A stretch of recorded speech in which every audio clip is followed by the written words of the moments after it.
right? So far, so good. Lord Shiva was born from him. The first Manu was born from him. The great sages were born from him, just directly from his body. Very powerful.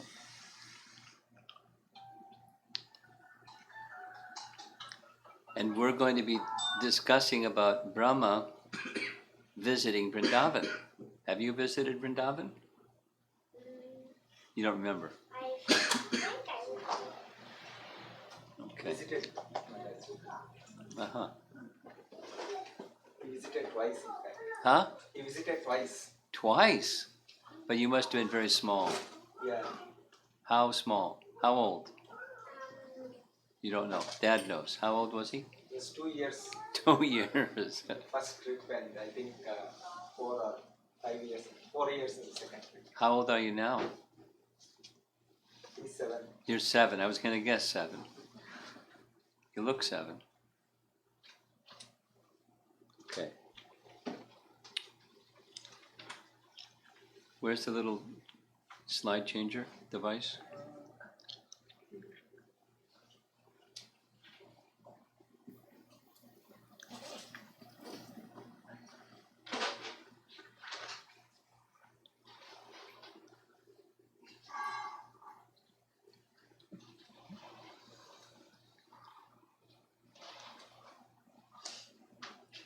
You live really close to the temple. You're very fortunate.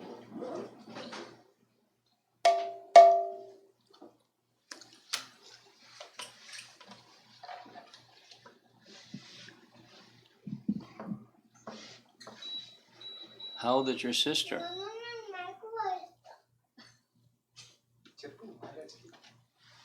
No, just one. Just one. She's 3 years. 3 years. I go.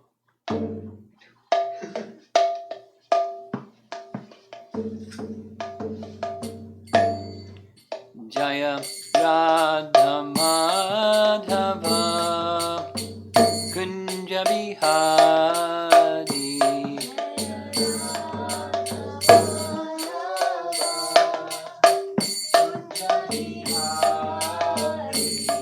Jaya Radha Madhava Kunja Bihari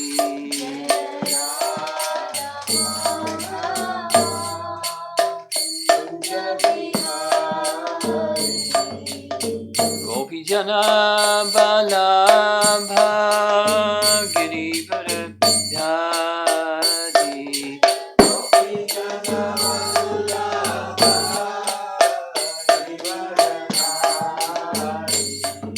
Gopi Jana Balabha Girivara Dhari Balabha Girivara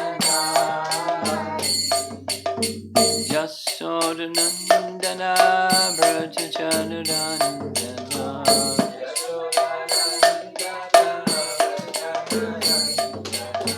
Jasodhanandana Braja Janardana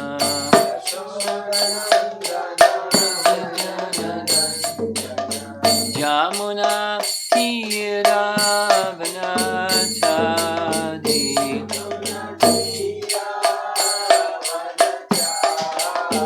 Jamuna Tiravanachadi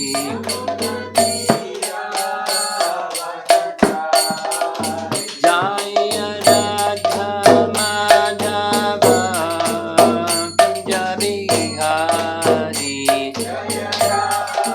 Madhava Kunja Bihari Jaya Radha Madhava Kunja Bihari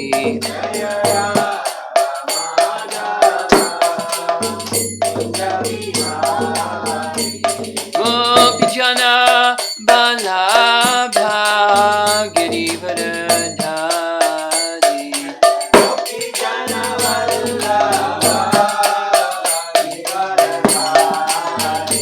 Gopi Jana Balabha Girivardhani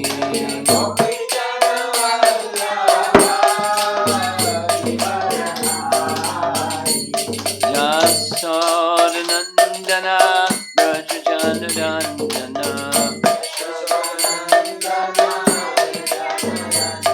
Jasodanandana Brajachandandana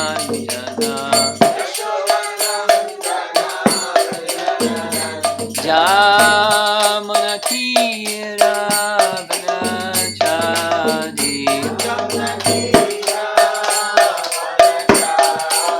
Jamunatira Vanachadi Jaya Radha Madhava Kunja Bihari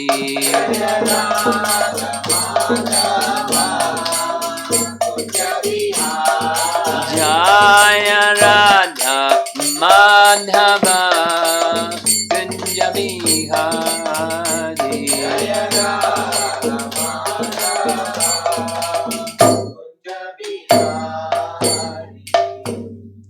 Jayom Vishnupad Paramahamsa Parividikacharya Astatara Satasi Srimad Divine Grace A.C. Bhaktivedanta Swami Srila Prabhupada Ki Jai Ananta Koti Vaishnavadinda Ki Gaur Premanandi.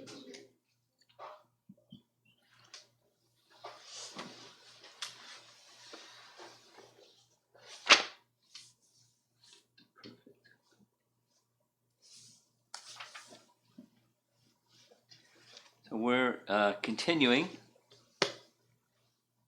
with Brahma's prayers. Brahma's prayers come in Canto 10, Chapter 14. And Chapter 13 comes before Chapter 14. And Chapter 13 was the last chapter that Srila Prabhupada translated and made the Bhaktivedanta purports.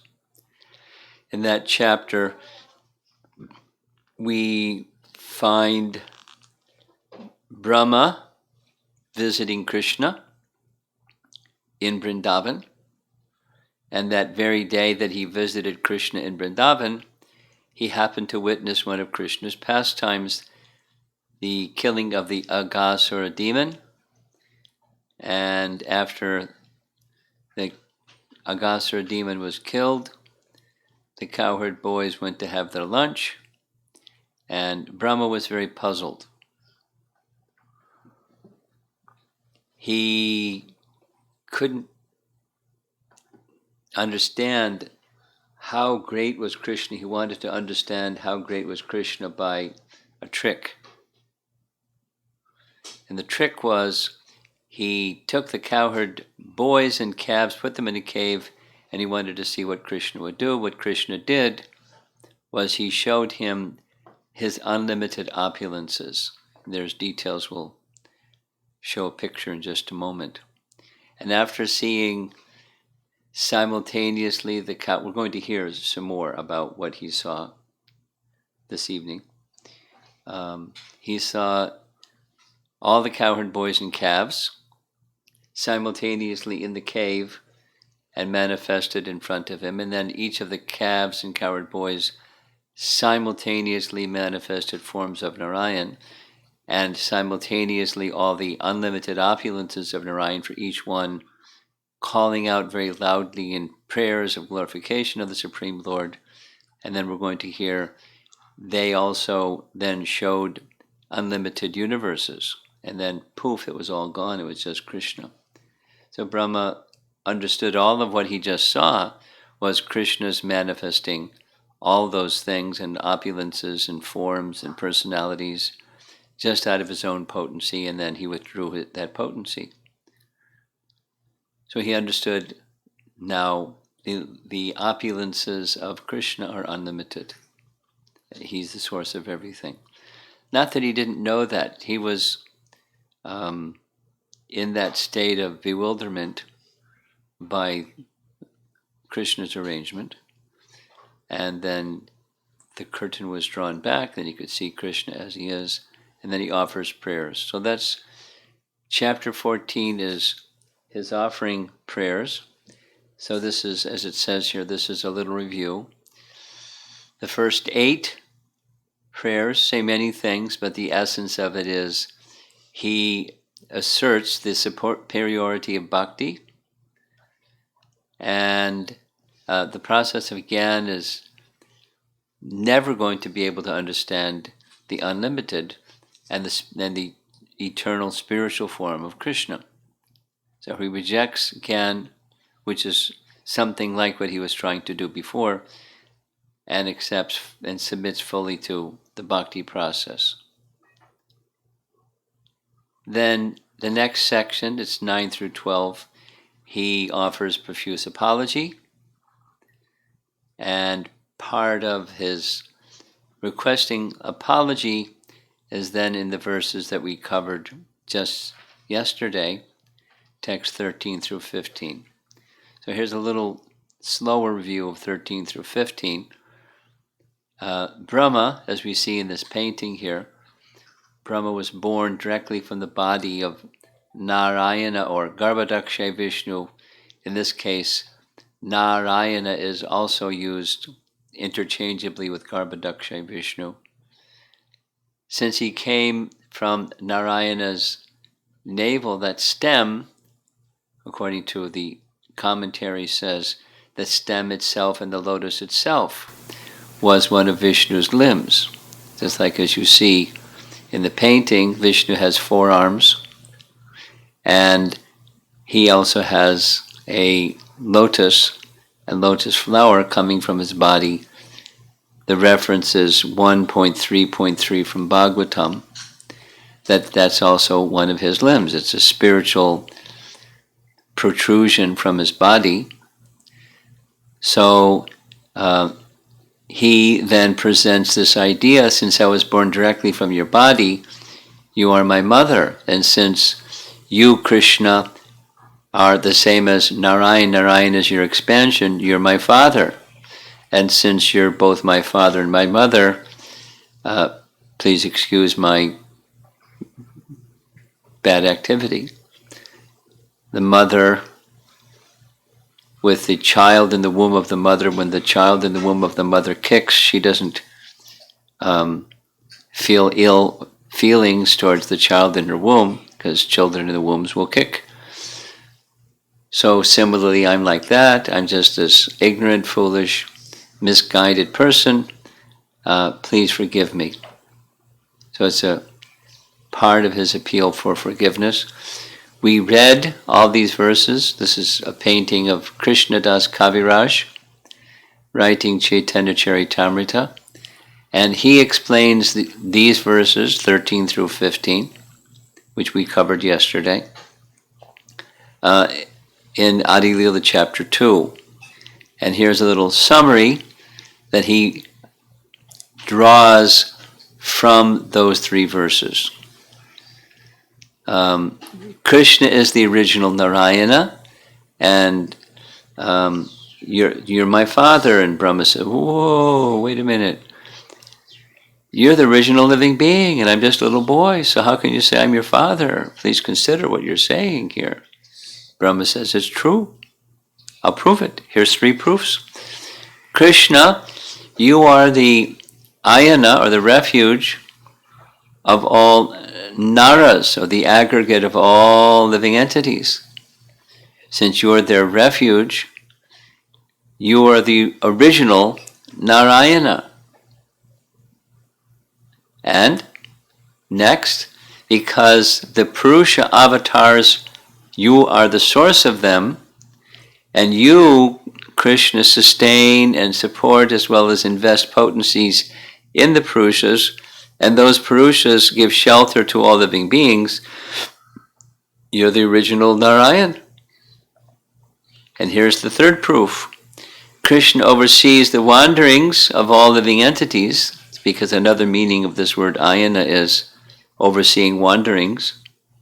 So he's upadrashta in the language of Bhagavad Gita, or here ayana He's overseeing the wanderings of all living beings. So you're Narayana. And since you're Narayana, you're my father. And since I came from your abdomen, you're my mother. So again, please forgive me. So it's establishing a very important teaching that's the foundation of the whole Srimad Bhagavatam, 1.3.28, that Krishna is the origin of everything and everyone.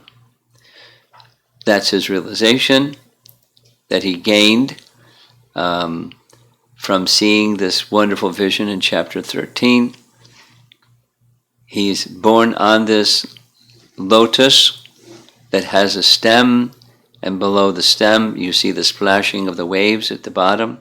That's the Garbhodak ocean. So he now understands that Krishna is the source of him, the source of the Garbhodak ocean, and the source of everything that exists. So now the next section we're going to go through is he's going to further expand on his realization of what he saw at chapter 13, this vast expanse of Krishna's unlimited opulences. There's implications. Here's what he saw.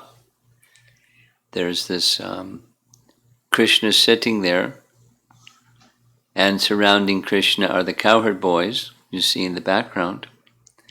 And then suddenly, while the cowherd boys are being manifest, these four-armed forms of Narayan, along with each of the cowherd boys, was also manifest. And so then all of the potencies of Narayan, each one of them singing the praises, the potencies personified were singing praises of Lord Narayana. And we're going to hear what Sanatana Goswami says further.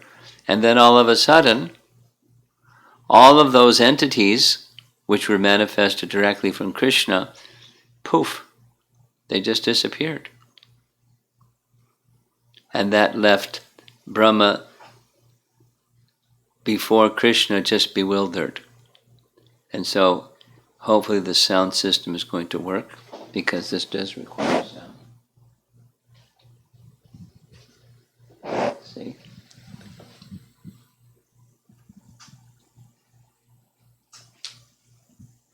It should be playing, but it's not playing. What do we have to do? Just check this, where is the audio going? Audio going to direct, so change it to the computer. And then regular.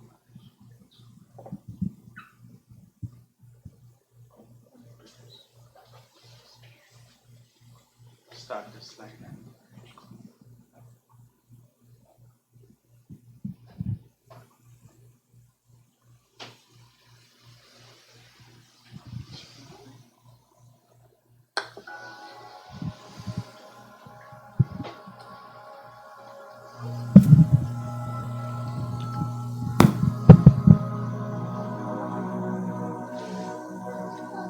Lord Brahma attempts to express the ramifications of the opulence that he has seen Krishna display. He prays to Krishna, "O Lord, I previously was unable to either understand or see you due to the coverings of your own Maya, your illusory energy. But you are the controller of that Maya, and that was proved by Mother Yashoda's seeing the universe within your abdomen. Now, at the present, that universe is externally manifest as your inconceivable energy, and it is therefore all that I perceive. Today, by your manifesting all the cows, cowherd boys, and Vishnu forms who are being worshipped by all living entities, you've demonstrated that the entire creation is your inconceivable potency. And now I'm seeing before me the original form of the unlimited, supreme, absolute truth. To the ignorant, you seem to be of this material world, although it is you who appears as Brahma, the creator, who appears as Vishnu, the maintainer, and as Shiva, the destroyer. To demonstrate that you, the absolute truth, is an unlimited transcendental person, you descend within the universe as avatars, and you take birth among the demigods, sages, humans, animals, and the aquatics. As an avatar, you then, by your spiritual potency, perform your innumerable, inconceivable, mysterious pastimes. Due to you, this entire universe, which, like a dream, is by nature unreal, nevertheless appears real, and thus it covers one's consciousness and assails one with repeated miseries. This universe appears real because it is manifested by the potency of illusion emanating from you, whose unlimited transcendental forms are full of eternal happiness and knowledge. You are the one Supreme Soul, the primeval Supreme Personality, the Absolute Truth, self-manifesting, endless and beginningless. You are eternal and infallible, perfect and complete, without any rival, and free from all material designations. Your happiness cannot be obstructed, nor have you any connection with material contamination. Indeed, you are the indestructible nectar of immortality. By the grace of his spiritual master, a jnani can mix bhakti with his jnana. He will then be able to see you as the soul of all souls. He will be able to see you as the super soul of his own self. This vision will allow him to cross the ocean of material existence. For one who has thus realized you, the illusory energy at once subsides, for he is free of the false vision of perceiving anything as separate from you. Seeing you with this vision of knowledge, and remaining in knowledge of you, devoid of the false perceptions that are the cause of the existence of the material world, his ignorance and illusion cease. Therefore, through knowledge of you and knowledge of himself as your eternal servant, neither liberation nor bondage have meaning for him, just as day and night have no meaning for one present on the sun planet. How foolish are the jnanis! How foolish are the mayavadis!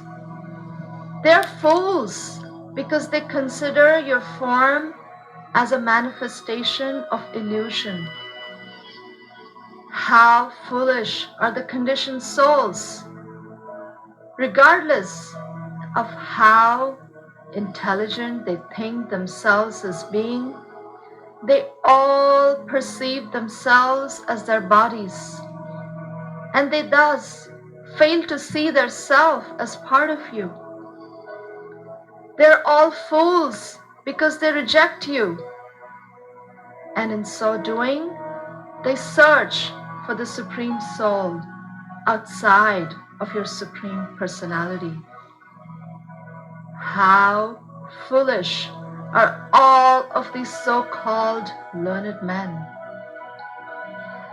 O unlimited Lord, the saintly devotees who have added bhakti to their jnana seek you out within their own bodies by rejecting everything separate from you. Indeed, how can discriminating persons appreciate the real nature of a rope lying before them until they refute the illusion that it is a snake? My Lord, if one is favored by even a slight trace of the mercy of your lotus feet, he can understand the greatness of your personality. But those who speculate to understand the Supreme Personality of Godhead are unable to know you, even though they continue to study the Vedas for many years.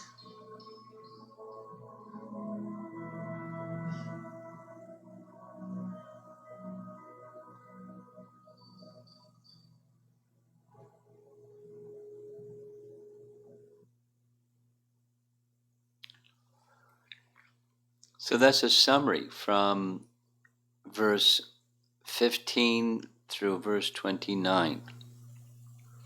And now we're going to go back and cover verse 15 through 18. 15, 16, 17, 18. Actually, 15 is where we ended up yesterday. And 15 is part of that group where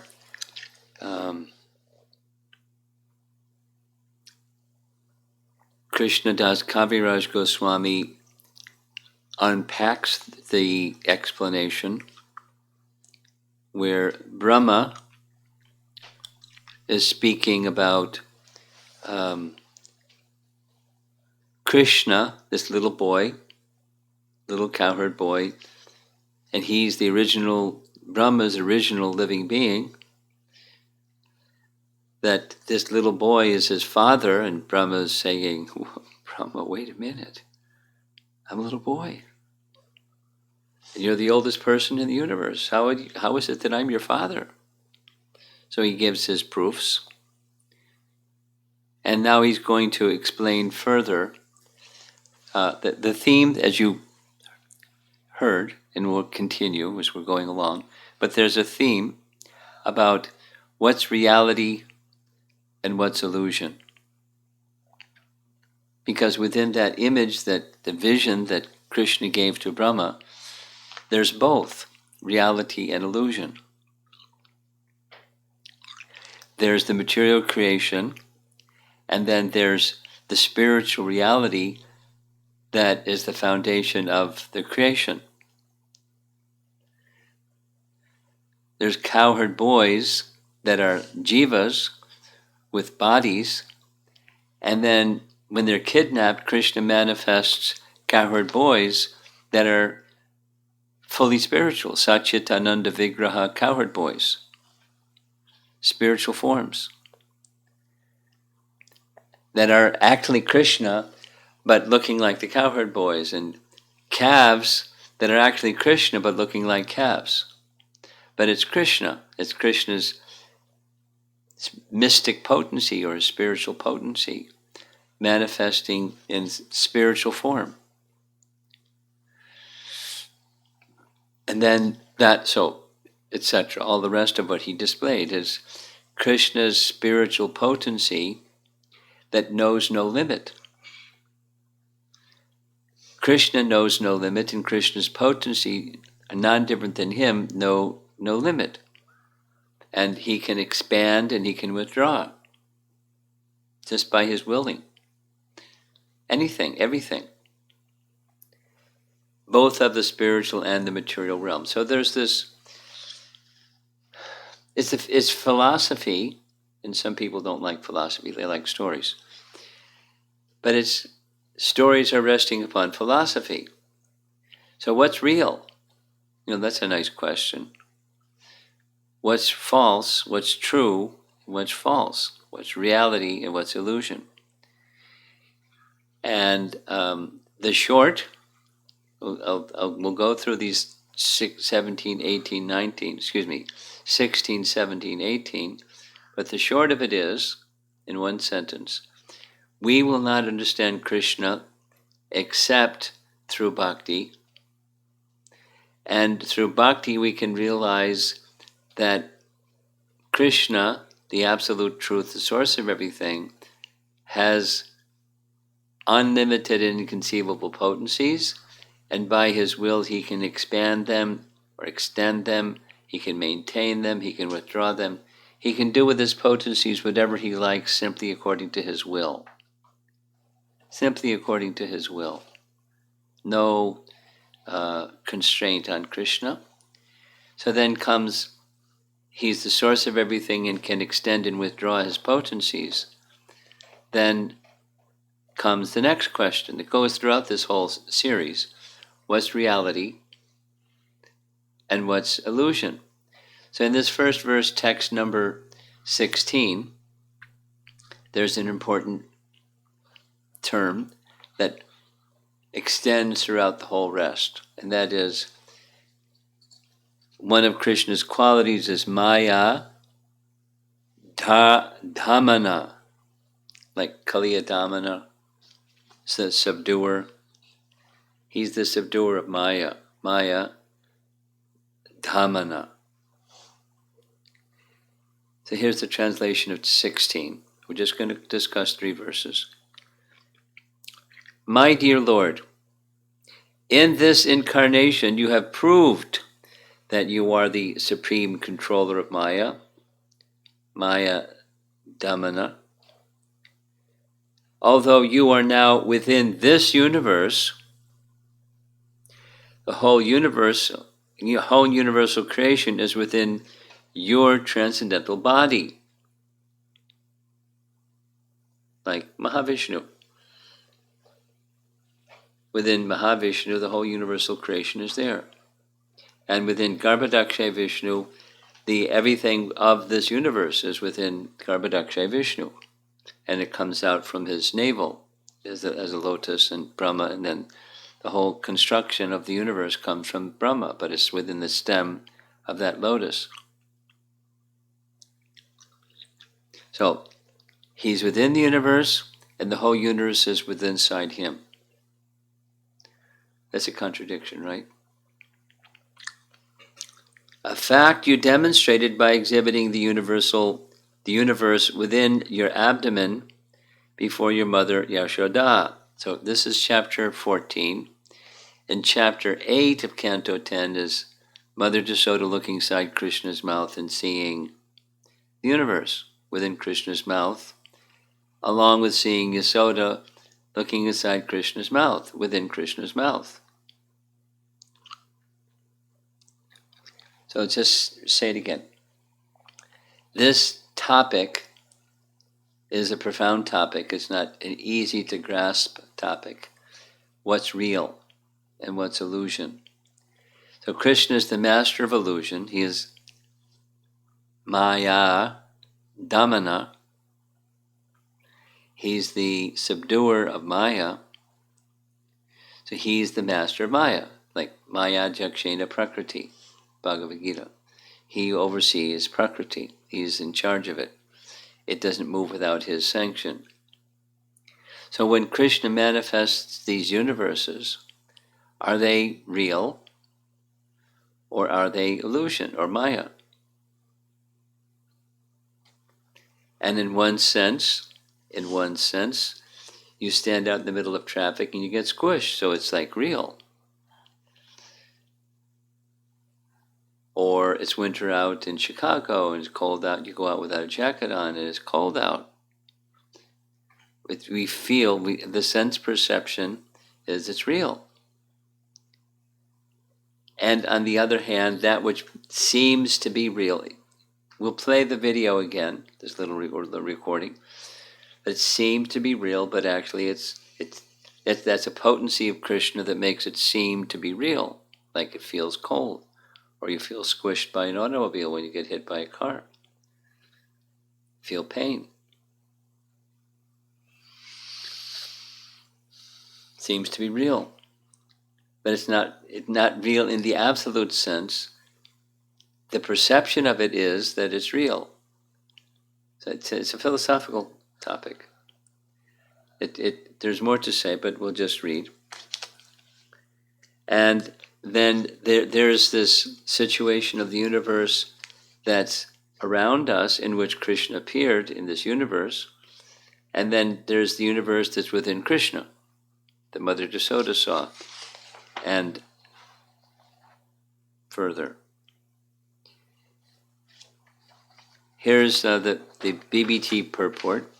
Lord Brahma here describes the inconceivable spiritual potency of the Lord. So that's kind of like the banner. The inconceivable potency, because he saw it. And he's like blown away. He couldn't understand it all. It's inconceivable. The unlimited and inconceivable potency. That's Bhagavan. Example. We may find a pot within a house, but we can hardly expect to find that same house inside the same pot.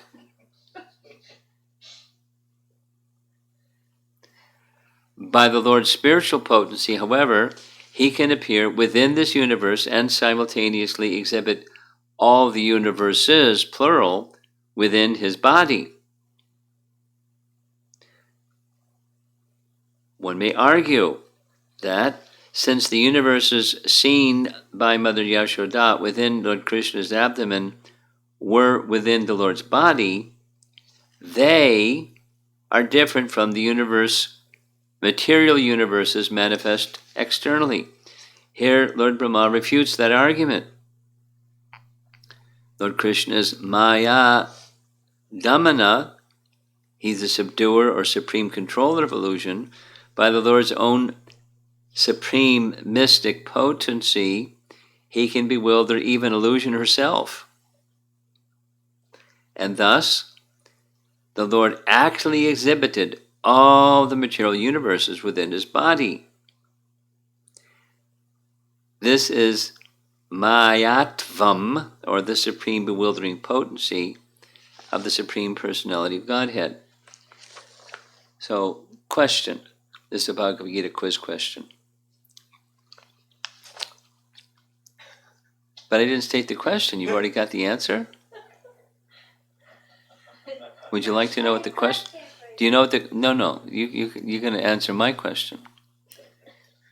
Where in Bhagavad Gita does Krishna describe what Brahma is describing?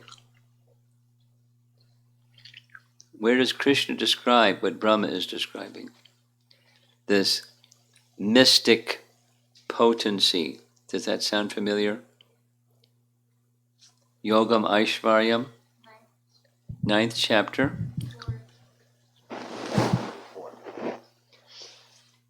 We say that Bhagavad Gita is the undergraduate study and Srimad Bhagavatam is the graduate study, and the Chaitanya Charitamrita is the postgraduate study. So now I'm going to read the undergraduate study version. In the beginning of chapter 9, Krishna says, I'm going to describe something that's very confidential, that it's not easy to understand, but you can understand if you're faithful. So then he describes text 4. By me in my unmanifested form,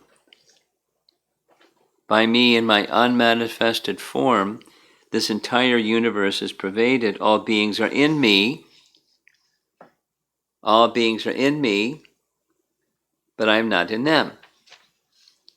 And yet everything that is created does not rest in me, behold my mystic opulence.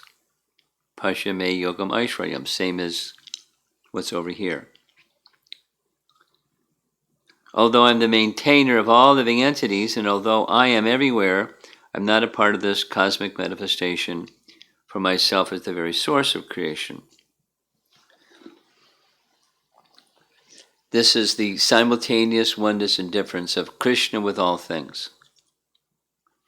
But there's the oneness of Krishna in all things, the material creation, and there's a oneness of Krishna and his spiritual manifestations. So in the cave, there's cowherd boys. And over there where they were having their picnic, that's spiritual forms that look like the cowherd boys, but it's Krishna's spiritual form. There's a fully spiritual manifestation and there's a temporary manifestation.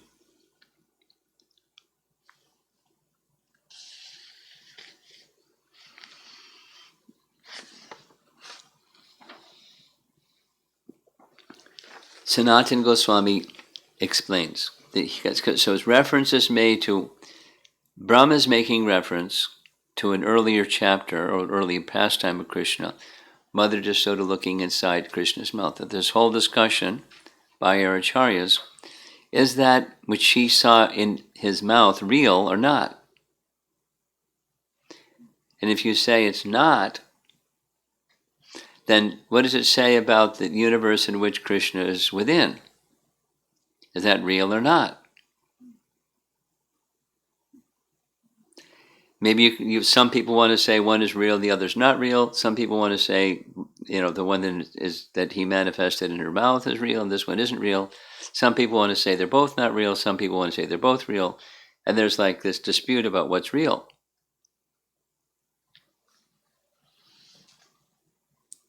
So here's Sanatana Goswami. The meaning is this.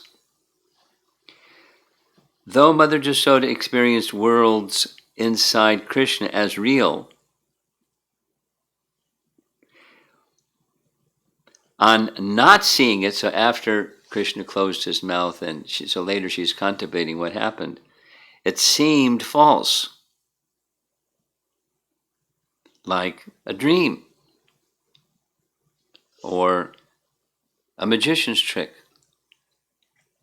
or I better go lie down, I'm seeing things, I'm hallucinating, I better go see a doctor. Thus, though the external world existed, she thought it also might be false after the fact. This Maya was conveyed by her, she discussed it with Nanda Maharaj and others. The same occurred when Krishna yawned while drinking milk. So there's a pastime. Mother Jasoda was feeding her child, and she wanted to feed her child with her breast milk. She opened his mouth and she saw everything inside his mouth. But she was Mother Jasoda, so just went on with feeding. But she saw everything is within Krishna. Everything is within Krishna. We say it all the time. Is there something that doesn't exist within Krishna? And then if it exists within Krishna, Krishna can manifest it, Krishna can withdraw it, but it exists because it's within Krishna. So what's within Krishna is real, and what Krishna manifests is real, but temporary. Like now you see it, now you don't. Like a magic trick. Or a dream, now you see it, now you don't. When we're seeing a dream, does it seem to be real? It doesn't only start to seem unreal when you're starting to wake up. But when you're in the midst of dreaming, you can even see yourself moving around in your dream, and you're the observer of yourself moving around in your dream, and it looks real. And there's feelings, there's happiness, there's fear, there's like sometimes people wake up screaming, ah, and then they wake up.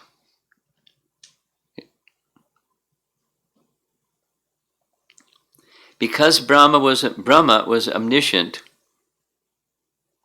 this is Sanatana Goswami, because Brahma was omniscient, and because the Lord gave him mercy at that time, that is this darshan that he showed, Brahma had both perceptions of Krishna, both inside and outside. He saw Krishna in a world, and he saw the world within Krishna, because everything was manifest from Krishna, and then Krishna withdrew it all. So it's within Krishna, and then he saw it outside. A spiritual manifestation. Quote, "You have manifested this Maya by showing yourself inside and outside to your mother." So just it was shown to Brahma. Similar, different but similar, it was shown to Mother Jasoda. There's Krishna inside Vrindavan, and then he looks inside Krishna, and she's not only Vrindavan, but everything inside Krishna. It's philosophical and it's mysterious. Let's read the next text because they go together. Text 17. Just as this entire universe, including you, was exhibited within your abdomen, that's what Mother Jasoda saw, so it is now manifest here externally in the same exact form. How could such things happen unless arranged by your inconceivable energy? That's text 17. Now, this very short purport is just quoting Krishna book, where Prabhupada writes in Krishna book, Lord Brahma stressed herein that without accepting the inconceivable energy of the Supreme Personality of Godhead, one cannot explain things as they are. Well, that seems like an easy way out. You just say, well, it's inconceivable potency. My hands are clean. Inconceivable potency. But conversely, you can't see things as they are. You can't explain things as they are either without acknowledging the Lord has inconceivable potency. So he can simultaneously be in the world and the world is within him. Like this example, that's not possible. A pot within a house, but the very same house within the very same pot is not possible. But for Krishna, it's more than possible. It goes on all the time. It's his yogam aishvaryam, it's his mystic potency, inconceivable potency. And one has to accept that he has inconceivable potency. Otherwise he's not God. But he's God, so he has to have inconceivable potency. And the inconceivable potencies can do inconceivable things because they're inconceivable. This is on the theme of bhakti versus gyan. And by gyan, one cannot, in these verses, we'll play the little video again. By gyan, you can't understand these. You can't, he said it earlier, he's saying it again here, and he's going to say it again and again. Because many people want to understand things through their speculative powers, and they can't. They can't, at least they can't understand transcendence. They can't understand the Supreme Person within transcendence, where everything is within him and he is within everything that he has created. It's double talk to the empiricist. It's either this or that. It can't be this and that.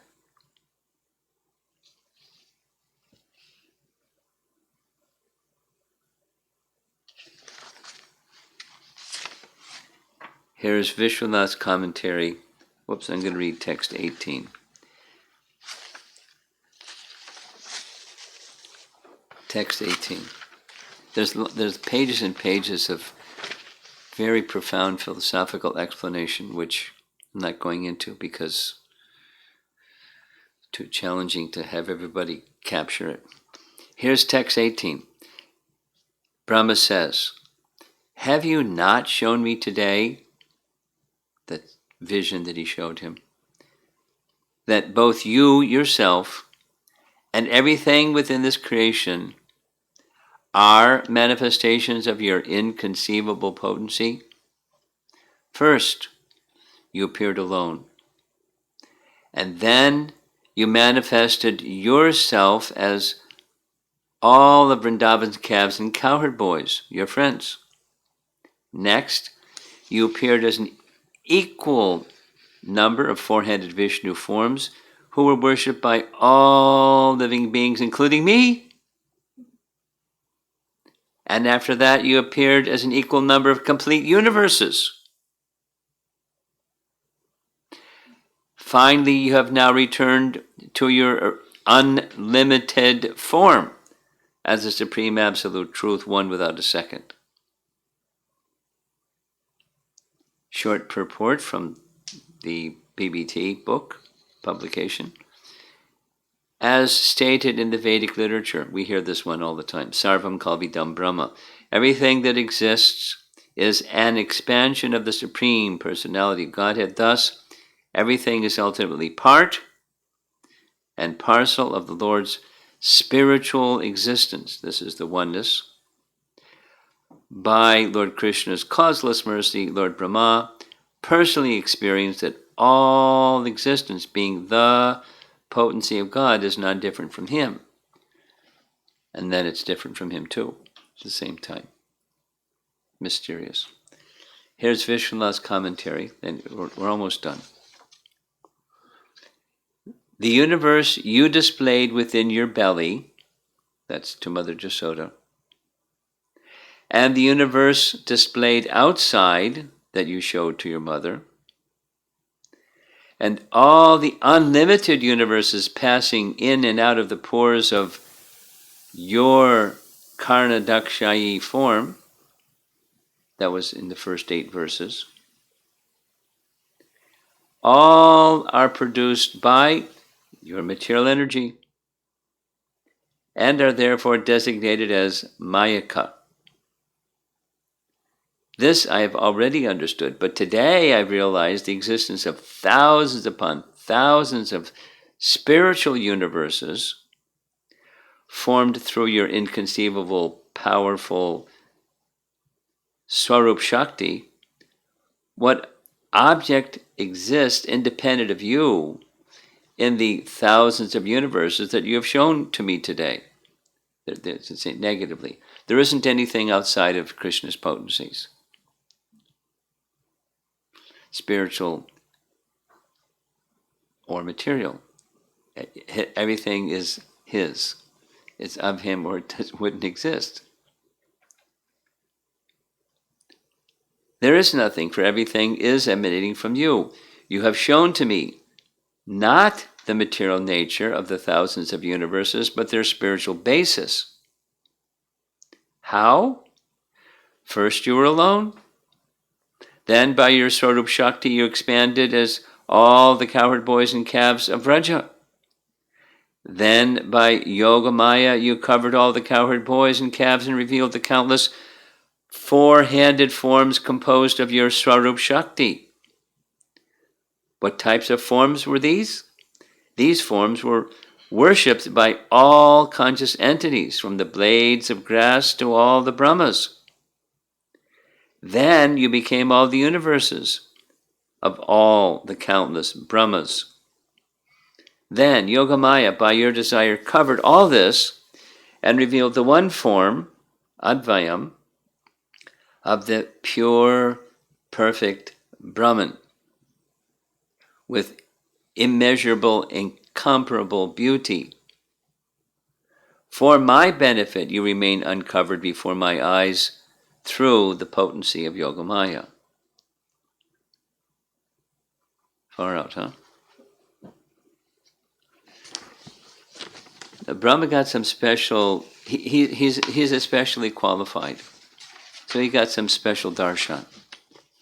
And he's able to explain it and understand it and communicate, which for us is like so high we can't even imagine how high, is what Brahma is experiencing, what he's saying, and how the puzzle pieces fit together.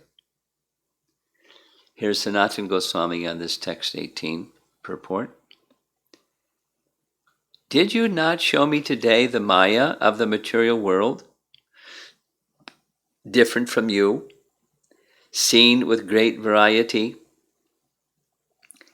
and existing within this world, which is like a dream or fantasy? Yes, you did. How was this?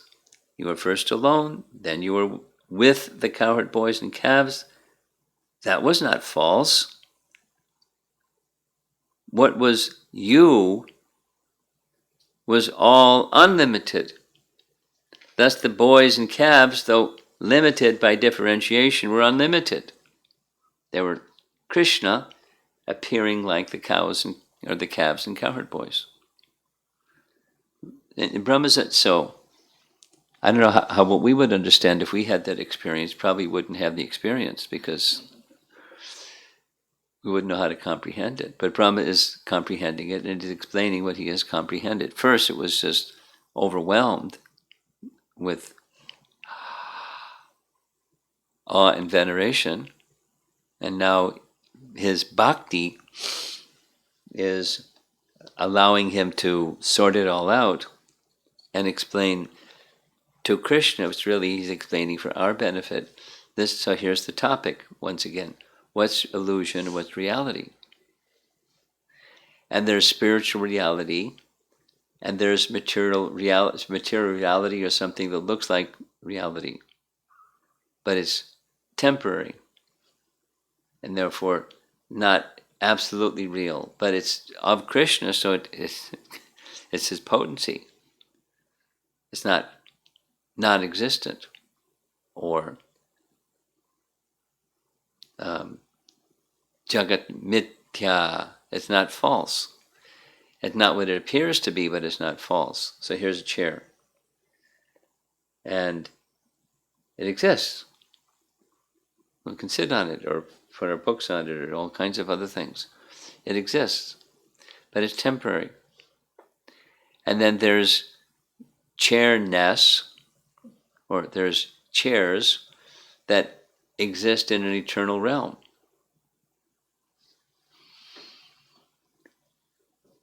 There's a whole lot more to say philosophically, but both the chairs of the spiritual world and the chairs here in this material world, they're emanations from Krishna. They're different potencies of Krishna. And so what's being said here by our acharyas is the spiritual basis and support behind the material manifestations, whatever that might be. In this case, it's calves and cowherd boys. But whatever there might be, so I'm looking out the window and there's a sidewalk and a yard, and so what's the spiritual foundation behind that? There's the basis and support. Krishna is the basis and support of all things. We heard earlier, verses 13 through 15, he's the basis and support of the Purushas. He's the basis and support of the universes. He's the basis and support of the universes that were within the mouth of Mother Yasoda and within the world in which he is situated, in which Krishna is also situated. Krishna is the basis and support of that. And he enters into it, and he withdraws it. Just he can withdraw the cosmic manifestation, and just as he withdrew the calves and cowherd boys in the Narayan forms, he can extend and withdraw and they're spiritual forms. And both spirit and matter, they're resting in him. So they're all within him. And then he can expand them and be situated as if he's within them. But they're actually there within him. Which sounds like double talk. But it's his mystic power. And so just circling back around to what's being said, is keeping it really simple as possible. Bhagavan not only has 6 opulences in full, Bhagavan has all potencies of unlimited quantity and unlimited variety. That's Bhagavan. Innumerable and inconceivable potencies, and he can exhibit them and withdraw them at will. And he does sometimes exhibit and sometimes withdraw them.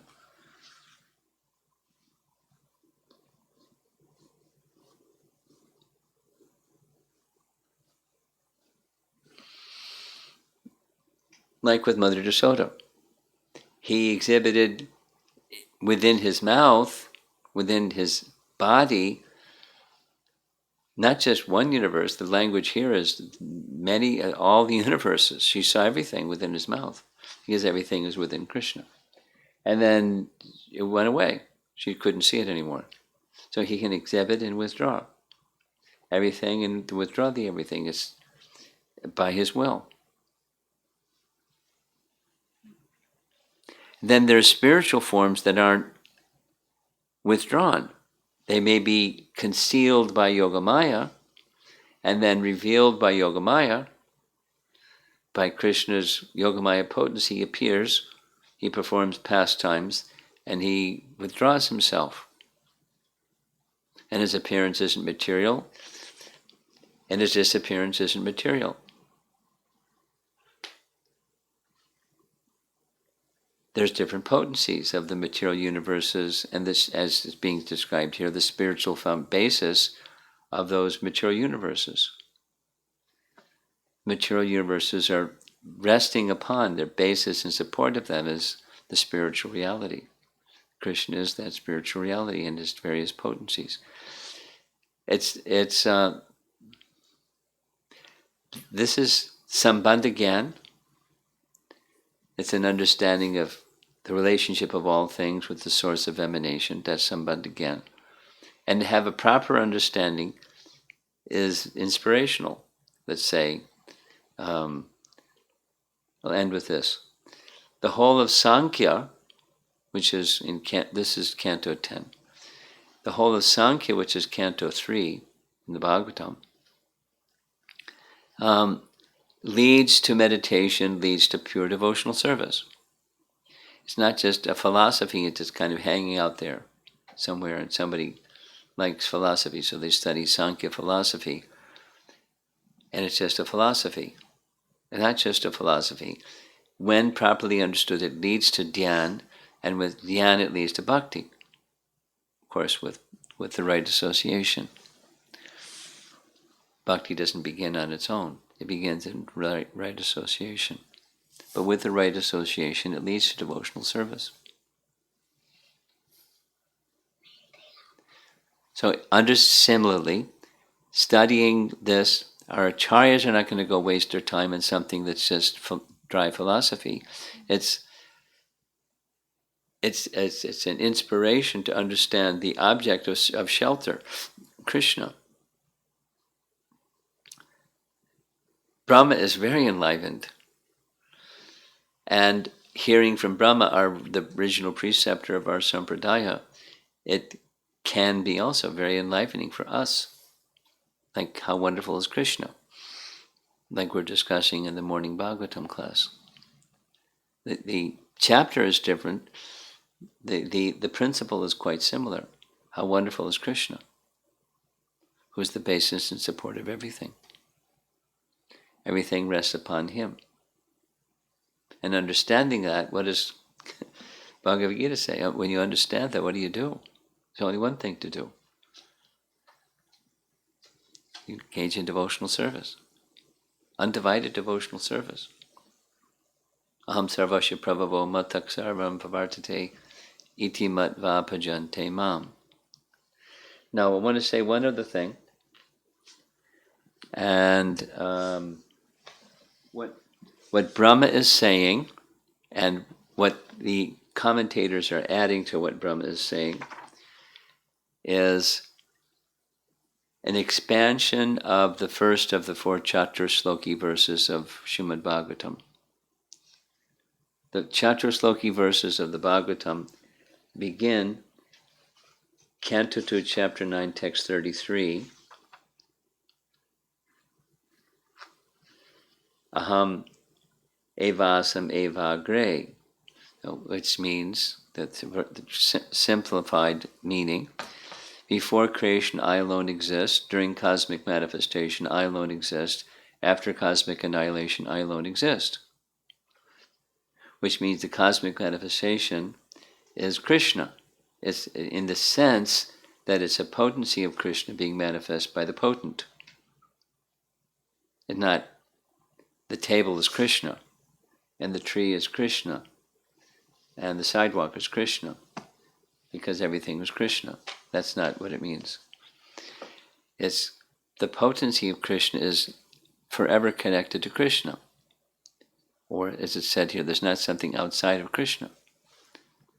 Everything that exists is his potency, so it's his. It's in that sense, it's one with Krishna. But then there's temporary potency that has a diluting effect, and that diluting effect, that Maya potency, is Krishna's potency.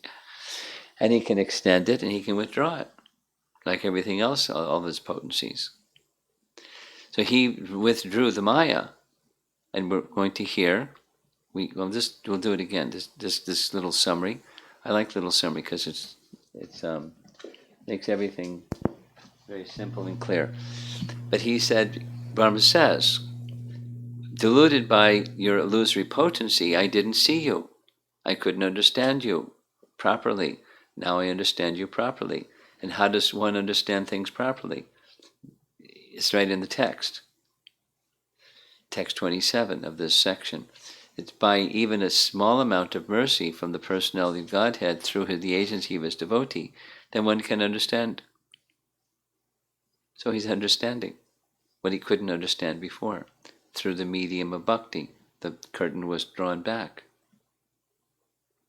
He became bewildered, the curtain was drawn back. Now he's unbewildered. Listen carefully, and then we'll stop for questions.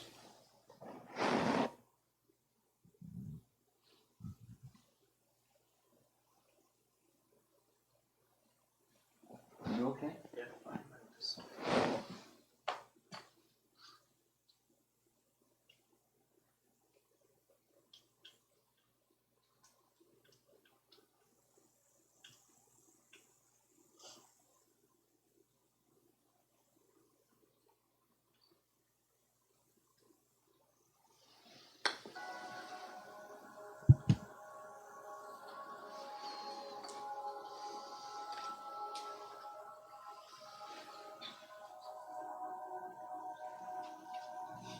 Lord Brahma attempts to express the ramifications of the opulence that he has seen Krishna display.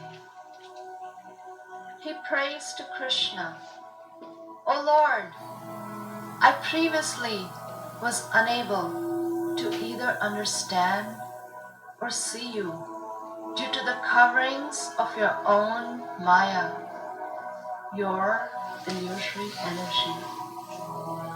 But you are the controller of that Maya, and that was proved by Mother Yashoda's seeing the universe within your abdomen.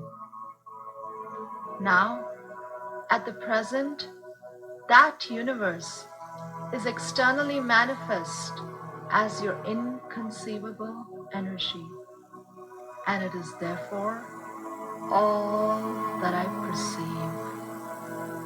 Today, by your manifesting all the cows, cowherd boys, and Vishnu forms who are being worshipped by all living entities, you've demonstrated that the entire creation is your inconceivable potency.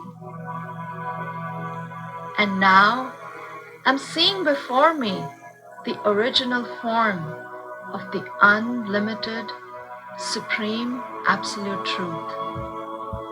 To the ignorant, you seem to be of this material world, although it is you who appears as Brahma, the creator, who appears as Vishnu, the maintainer, and as Shiva, the destroyer.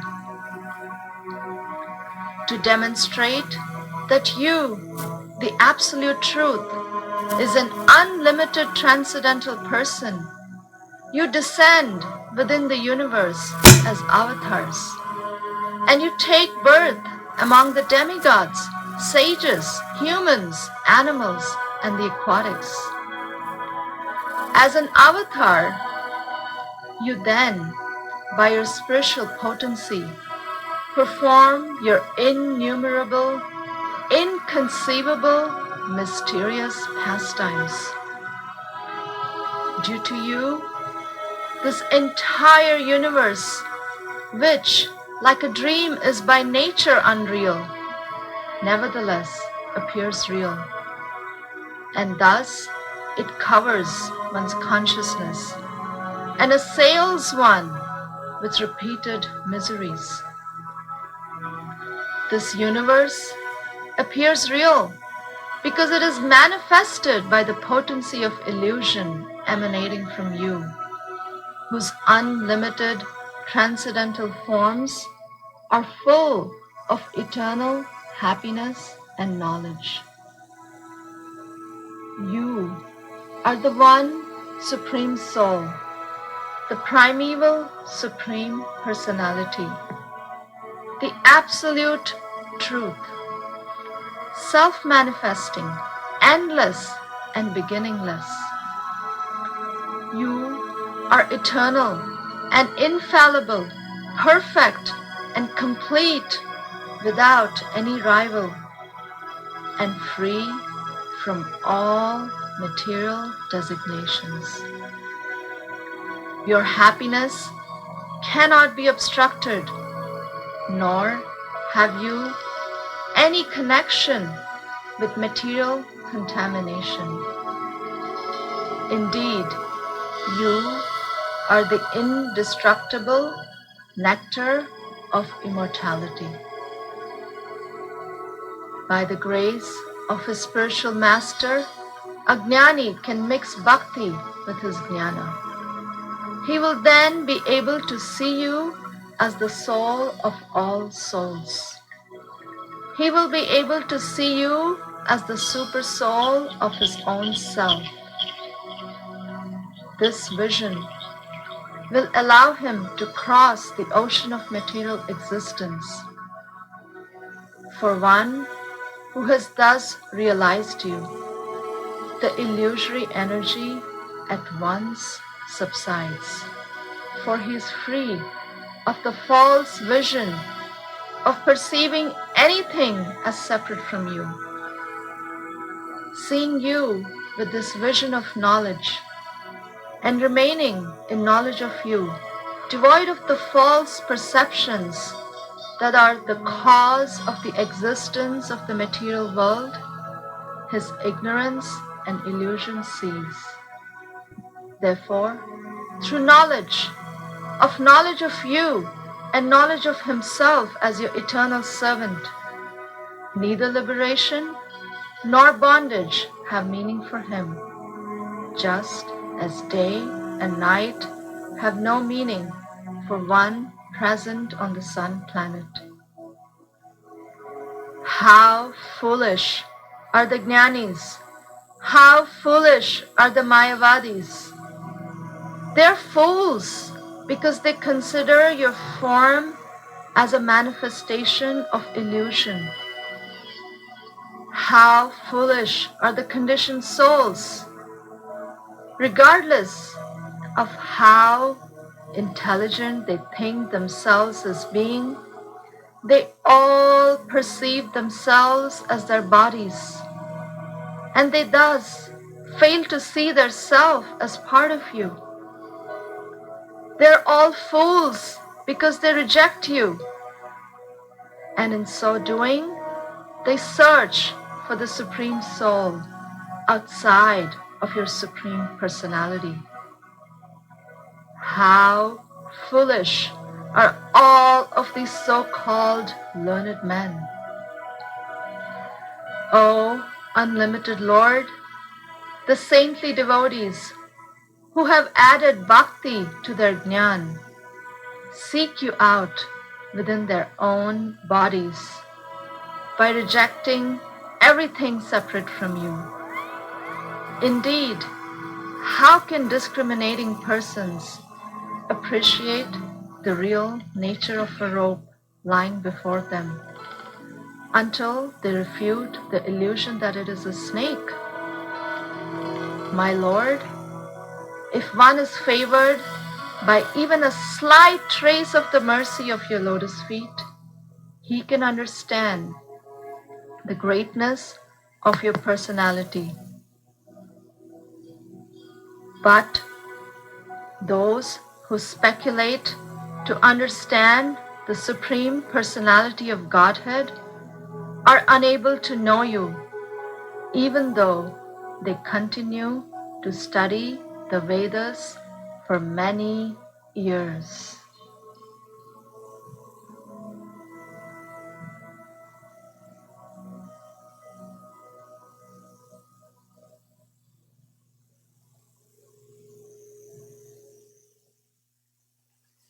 Nice, huh? Let's see if there's some discussion. It's already 18 minutes before the hour.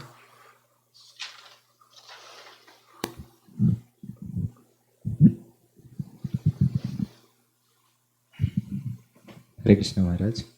Thank you very much for this wonderful class. After hearing this, there are a million things going on in my mind actually. I don't know whether I can Time for japa. put it right.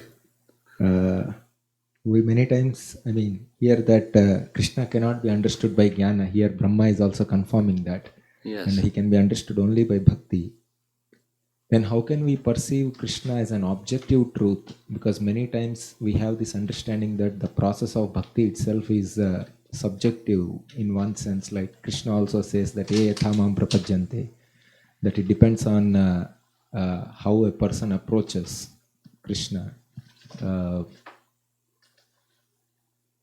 I'm not sure how you're using the term objective truth. Objective truth to you means what? The object of truth. There's subject, object. There's the ashraya and vishaya. So he's the vishaya. That's the objective truth. He is the source of everything. So subjective is I, you, and everyone else. We're tiny, and we have our limited capacity of perceiving the unlimited. So I see according to my sensibilities of the unlimited.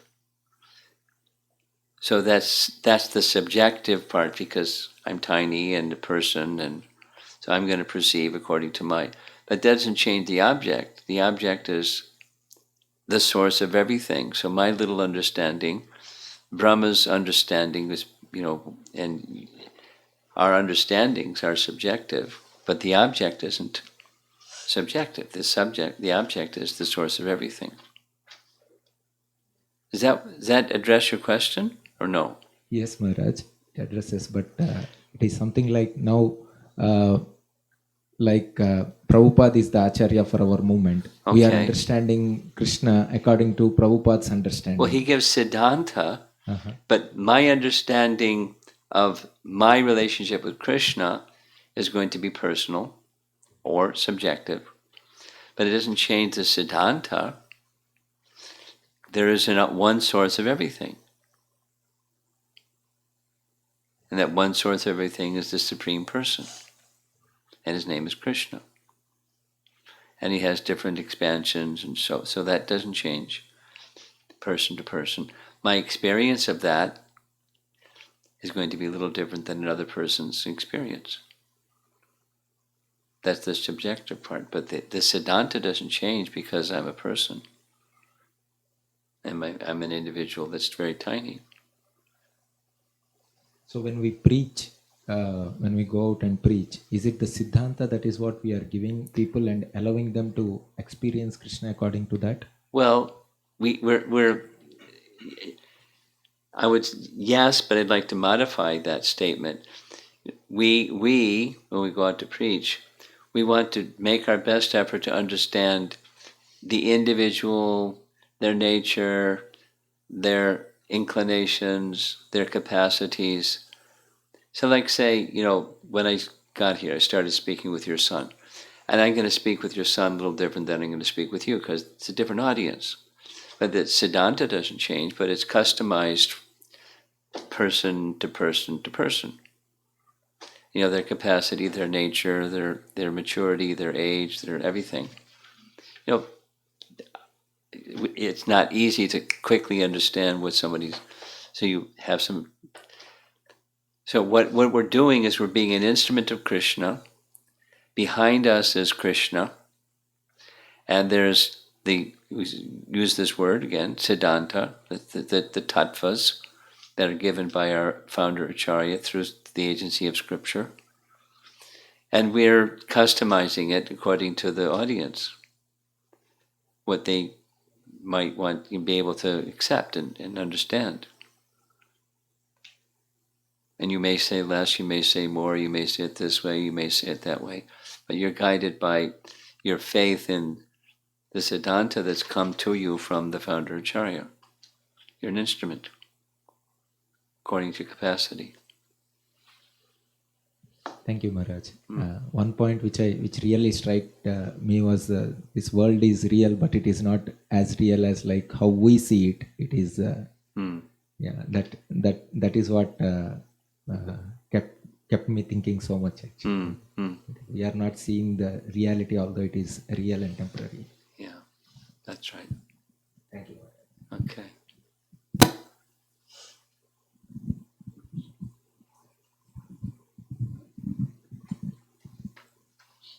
One question that I had was, we were discussing like when we heard this recording of prayers, there is this sentence where seeing with the vision of knowledge, sages see Krishna with the vision of knowledge. And my question is coming where acting from heart, does it mean that one acts from spiritual intelligence when we say acting from heart? Or because there is some confusion about acting from heart, whether it's... Well, acting from heart, my experience is it means different things to different people.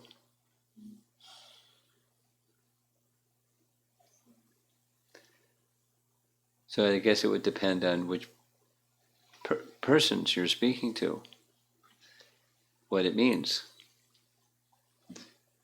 But certainly,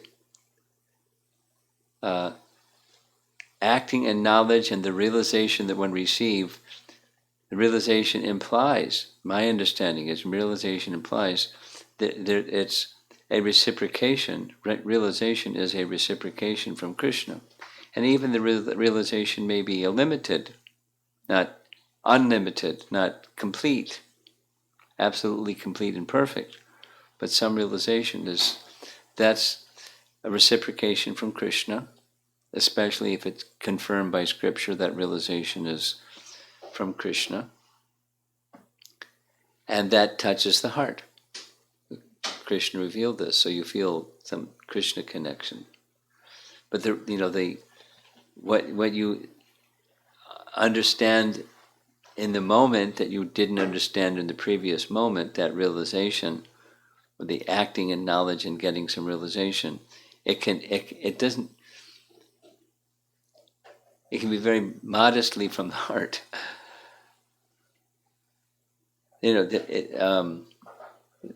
The sense of Krishna connection is from the heart.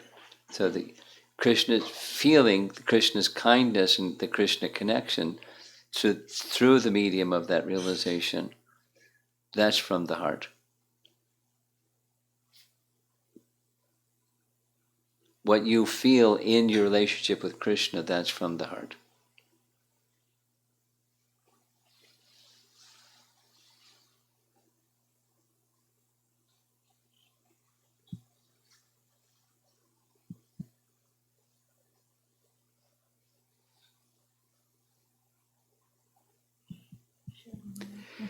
And there are a few online questions. Shri Radhika Mataji's question.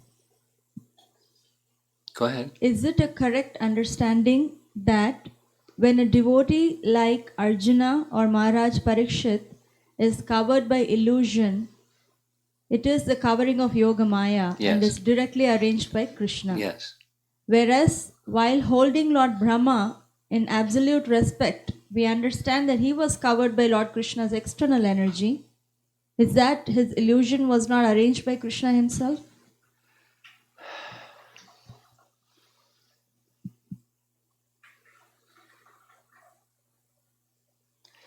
I've heard Srila Prabhupada say different things at different times on this. So, sometimes he says like she's saying, and sometimes he says he's a pure devotee. So that means his bewilderment was like Arjuna's and Maharaj Parikshit's. At different times, these 2 ears have heard both of those things in recorded lectures. So it's hard to say definitively yes or no to her answer, to her question, in response to her question.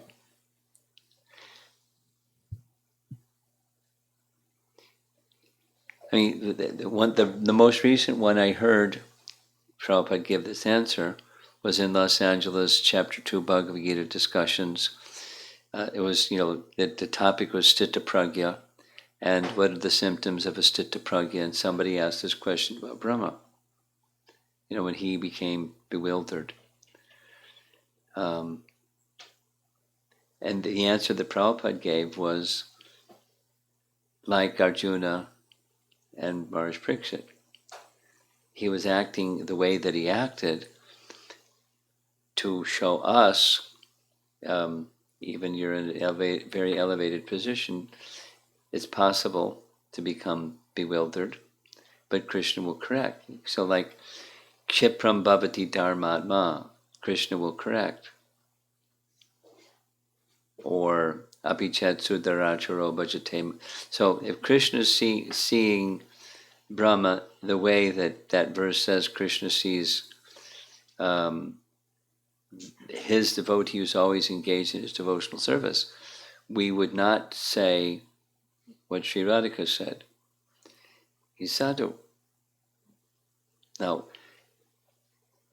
when he was covered, was it covered by Yogamaya or covered by Mahamaya? That's her question specifically. Not was he covered or not. Which energy was he covered by? That's her question.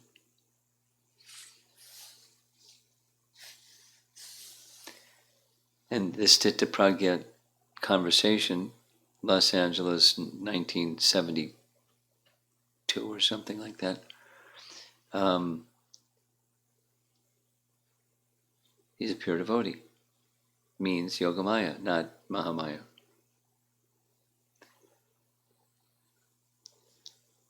That was his answer at that time. Okay. There's a follow-up.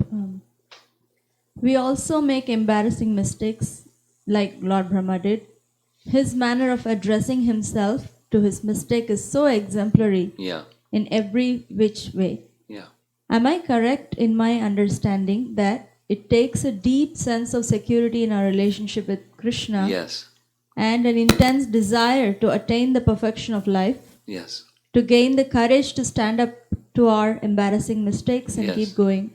Am I missing some part of his internal contemplations? Yeah, certainly another feature along with what she said is spiritual humility, not the material kind, but spiritual humility. So amanidvam adambidvam, it takes real humility to be in that, to be accomplished at what she said. So it's part and parcel of what she said, spiritual humility.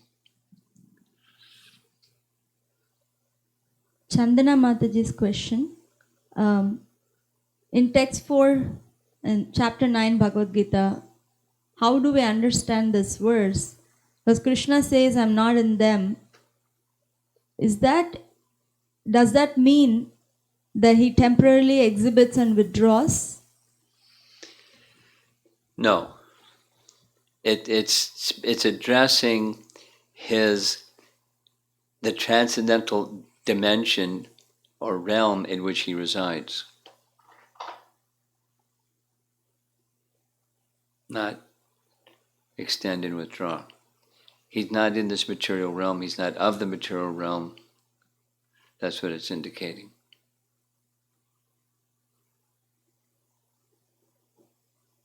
The realm of his existence is another dimension than where we are. Okay. And Srujana Mataji's question, what is the purpose of creation? Mm-hmm. Well, it's a twofold purpose. House of detention and house of correction. Like a prison, in an ideal sense. It's to restrain people that are going to harm others, and it's to correct them from that miscreant mentality. House of detention, house of correction. And in that house of detention, there's the illusory sense of happiness, so it's giving living entities an opportunity to try to be enjoyers independently of Krishna, which is not possible, so it's illusory. But it's detention while they're trying to be enjoyers and further implicating themselves in their detention period, like a prison.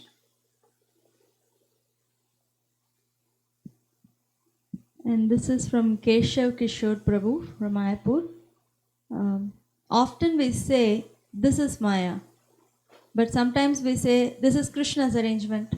So how can we distinguish what's acting in our fate? Or who is acting? Well, Guru Sadhu Shastra is the criterion for deciding things like this.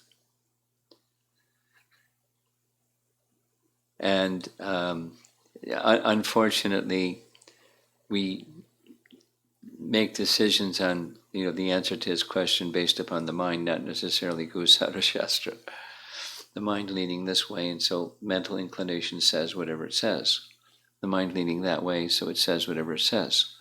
But the real standard is not the mind, the real standard is Guru Sadhu Shastra. So how do we zero in on Guru Sadhu and Shastra? That requires spiritual qualification. You say he's in Mayapur? That's what he went to So he's stuck. So he's stuck in Mayapur, he can't go anywhere right now in India. Yeah. Is he planning to come back? You don't know. Okay, go ahead. Amara Mataji's question. In Bhagavatam first verse, Srila Vyasadeva says, I meditate upon you, or Vasudeva, because. So there's a reason for his meditation. Similarly, Krishna says in Bhagavad Gita, Iti matva bhajante mam. Does this imply bhakti is done with proper understanding or knowledge and not just sentimentally? Well, it can mean that. It can mean something else. It can mean that when one does have proper understanding, the evidence that they do have proper understanding is devotional service is performed. So one is, as I heard it, maybe I didn't hear it correctly, but it's kind of like cause-effect, and that's one way of looking at what it's saying. But another is, when this exists, then that exists. Not necessarily as a precondition. That is to say, even a child can engage in devotional service with kirtan and taking prasadam and dancing and so forth. Now, have they understood Krishna? Aham sarvasya prabhavo matak sarvam pravartate. Have they understood Krishna? If not, then they're not doing devotional service, but they're doing devotion. They're engaged in devotional service from the get-go, from childhood. So it's not a prerequisite. This and then that. This is Rukmavati Mataji. Since we are living in this material world, how can we see everything spiritually? Well, For starters, see through knowledge. Jnana chakshusha, or shastra chakshusha. See as Krishna sees. So read Bhagavad Gita, and then you can see as Krishna sees. And then you start to see as Krishna sees just by reading Bhagavad Gita. You start to see differently. Your worldview starts to modify just by sound. Just as the worldview of the material variety, it's through sound. Sound modifies our worldview. Sound modifies consciousness. So through contact with bhakti and the sound vibration coming from bhaktas, coming from scripture through bhaktas, that can bring us to the right place. Sound is everything. Okay? More? This is Kalpataru Mataji. Guru Maharaj, you mentioned that Krishna is a controller of Maya. And job of Maya Devi is to distract all the devotees or preventing the devotees to get closer to Krishna. Well, it's not just the devotees, it's souls. The cats and the dogs and the trees and the birds and the fish and the elephants and everything. So based on what does Krishna allow Maya Devi to act upon any living entity? Because of desire, they want. He's reciprocating with their want. It was like, why creation? Because people want. Krishna doesn't want. Does Krishna differentiate the act or influence of Maya Devi on devotees versus all the living entities? The Yogamaya potency works differently than the Mahamaya potency, but let's just say somebody's a neophyte and they're intermittently going back and forth between trying to please Krishna and trying to be an enjoyer, trying to please Krishna, trying to be an enjoyer. So they're vacillating or moving back and forth between external and internal energy. So it's where the attention goes, specifically where the attention goes in relation to Krishna.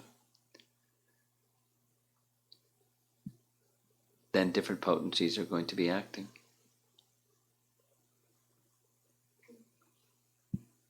Mahendri Mataji,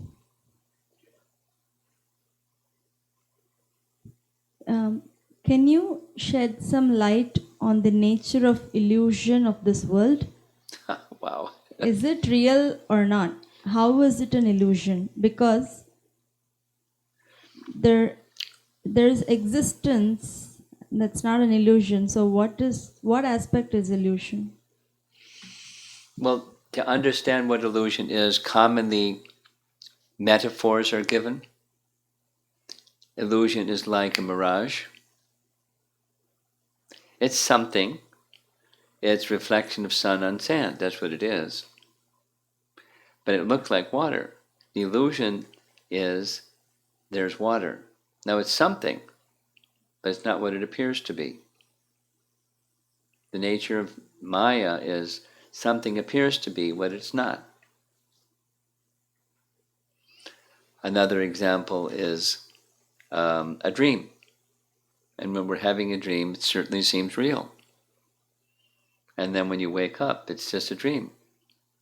So when you're dreaming, the wake time, that also doesn't seem real. It's just like you forgot it. And everything is the dream. So it's daydream, night dream, and they're both illusion. They're both dream. They're both Maya. Because neither of them are reality. So it's what appears to be as distinct from what's real.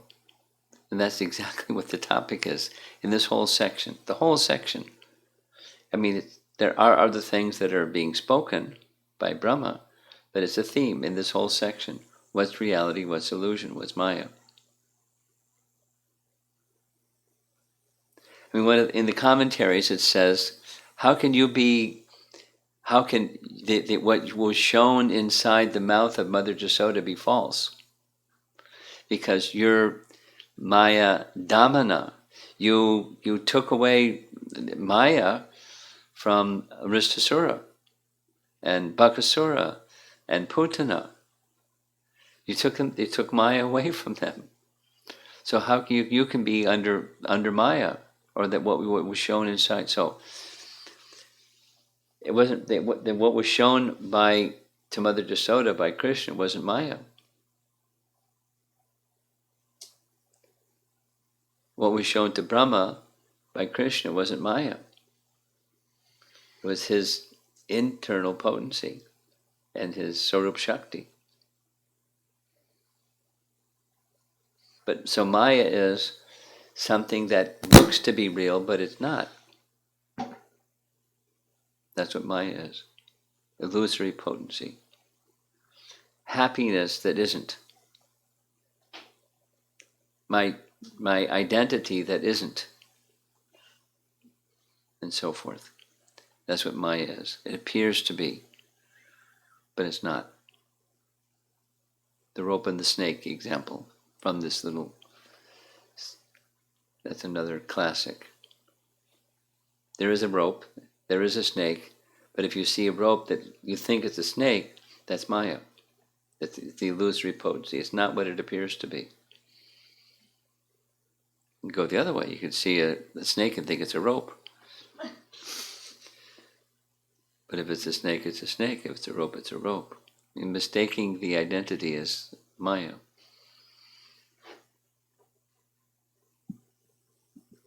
And Amara Mataji's question. In Lord Chaitanya's one of the pastimes, the devotee did not know reading, but he was crying since Lord was a charioteer. How to understand these two aspects at my level? I'm not sure what the contrast is, two aspects. Do you understand her question? I may be related to the previous question about is bhakti done with knowledge and not just sentimentally? Probably you already answered it. I'm not clear what her question is, so I don't know how to respond to her question. Let's go on. Pira Mataji's question, is Brahma a post? Yes. And in the Garbha ocean, Garbhodakashai Vishnu lies down and from his navel comes a lotus and Lord Brahma is appearing. And we heard yesterday that there is Kshira ocean and Karana ocean. Are there any details on how or what activities unfold in Kshira and Karana ocean? What's the difference between them? No, are there any pastimes that happen in these two, Kshirodakashai Vishnu and Karanodakashai Vishnu? Well, one of the celebrated pastimes with the causal ocean is the milk ocean is the churning of the milk ocean and producing things, suggested by Vishnu to the demigods. The demons are more powerful, so let's do this. So that's a pastime that comes to mind. Your specific question is, what are pastimes connected? No, Guru Maharaj, like when we see Garbhodakashai Vishnu, there is like Lord Brahma is coming and all that, like lotus and Yes. Brahma. Similarly, is there anything related to Kshirodakashai Vishnu in the Kshira ocean and Karanodakashai Vishnu and Karna ocean? Are there any specific pastimes? Are they specific pastimes? Yeah. Well, that's why I'm confused. The relation, then pastimes. Detail of activities of Kshirodakashai Vishnu and Karanodakashai Vishnu. Right? Yeah. Well, sure, the Karna Daksha Vishnu creates the universes. But, it's not so much about the ocean upon which he's lying. It's just it's an ocean upon which he's lying, and he generates universes.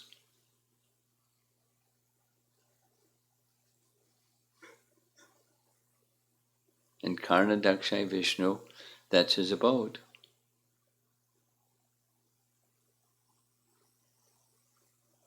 Where the place where the demigods go, and so forth and so on. And pastime, I'm not sure what her question is. The only pastime that I'm if this is what her question is, the only pastime that comes to mind is the churning of the milk ocean. Okay. Amrita Kelly Mataji's question.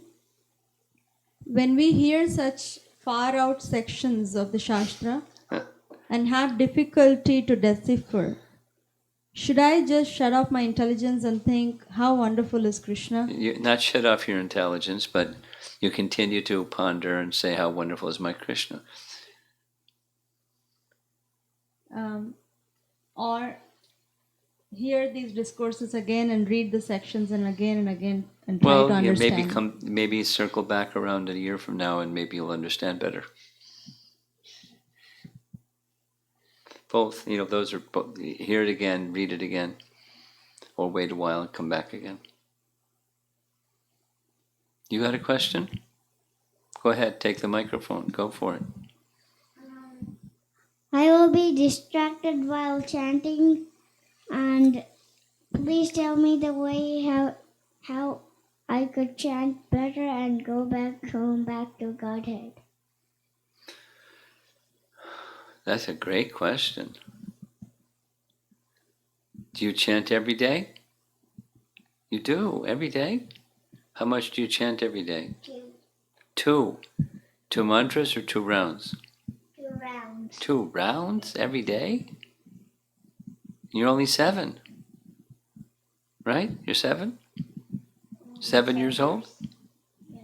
Yeah? Wow, congratulations. So you want to chant better. So what to do to chant better? That's your question? Yeah.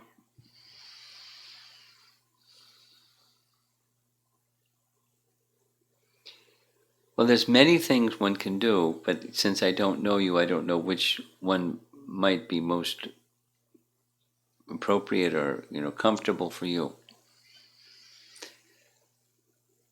But I would say something simple that will always be helpful for anybody. Try doing your chanting the same time every day, and try doing your chanting in the morning before things start getting busy, and go to a place where it's quiet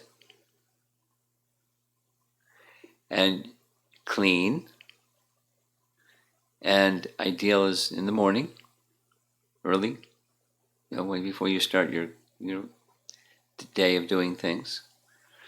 So you make your body clean, put on clean clothes, and then make your heart clean in a clean place where you're just in a nice mood, trying to connect with Krishna through sound.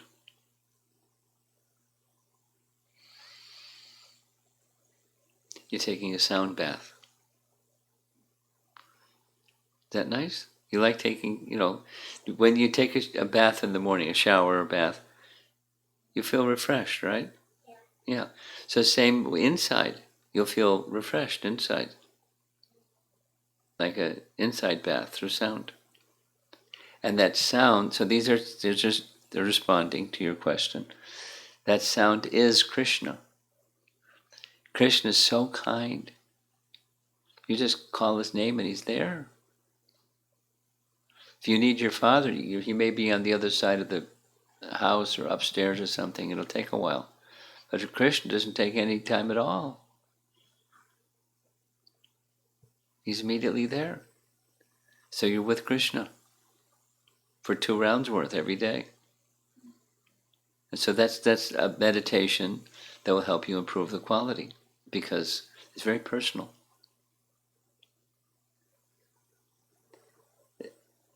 Okay? Good. One more question, we're going to end. Kasturi Manjari Mataji's question. Lord Brahma was able to recognize his mistake and then accept his mistake. Sometimes it so happens that I can recognize I made a mistake, but it's difficult to express, maybe due to false identification or fear of spoiling the relationship. How should I get over this block?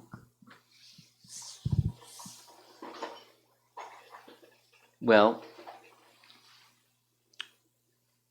start with your relationship with Krishna, and you just go and confide in Krishna.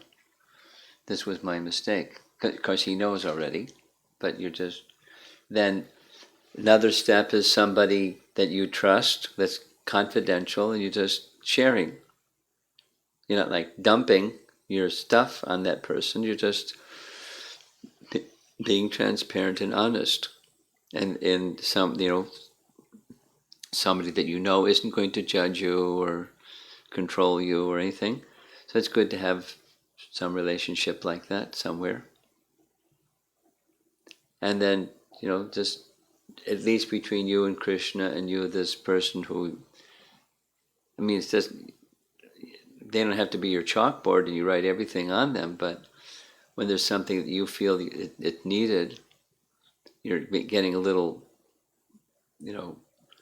closed, you go open with this person that's trustworthy.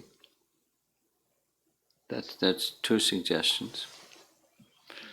And we're more than 15 minutes past time, so I'm going to end. Prabhupada ki jai.